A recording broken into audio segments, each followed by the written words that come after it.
আসসালামু আলাইকুম।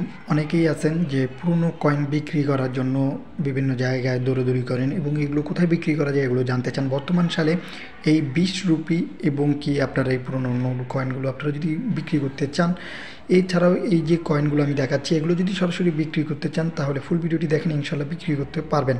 তো আপনাদের ভিডিও শুরুতে যে জিনিসগুলো বলবো এগুলো মূল্য অনেক অনেক টাকা বলে থাকে, কেউ লাখ লাখ কোটি কোটি টাকা, কিন্তু ভাই আসলে এটি কতটুকু সত্য সেটা আগে চিন্তা ভাবনা করতে হবে। আপনারা যদি সঠিক জায়গায় বিক্রি করতে পারেন তাহলে বুঝতে পারবেন যে এগুলোর সঠিক প্রাইস বা ভ্যালু কত।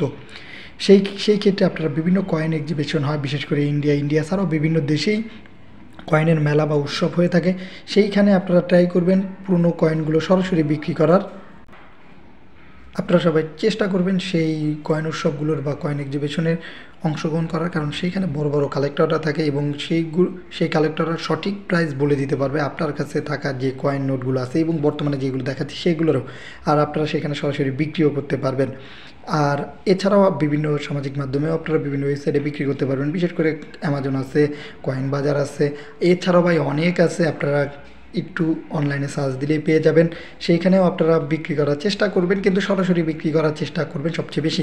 এছাড়াও আপনাদের উপকারের জন্য বেটার কালেকশন ভিডিও এবং চেকস অফ রাজার মুন্সি ফেসবুকে সার্চ দিলেই 2টা পেজ এবং 2টা গ্রুপ পেয়ে যাবেন। সেইখানেও আপনার পুরনো জিনিস বিক্রি করার চেষ্টা করবেন। সেখানেও ইনশাআল্লাহ ধৈর্যশীলভাবে থাকলে পুরনো জিনিসগুলো বিক্রি করতে পারবেন। আর এগুলো কিন্তু বর্তমানে যেমন ভ্যালু রয়েছে এই কয়েনগুলোর, ভবিষ্যতে এগুলোর মূল্য থাকবে। কখনোই এগুলো নষ্ট করবেন না, ফেলে দিবেন না।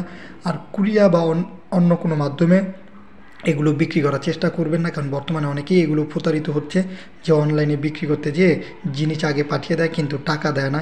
এরকম প্রতারক হতে সাবধান হবেন, কারণ যে কোনো সময় আপনি প্রতারিত হতে পারেন, কিন্তু সরাসরি বিক্রি করলে এরকম প্রতারিত হওয়ার সম্ভাবনা খুবই কম থাকে।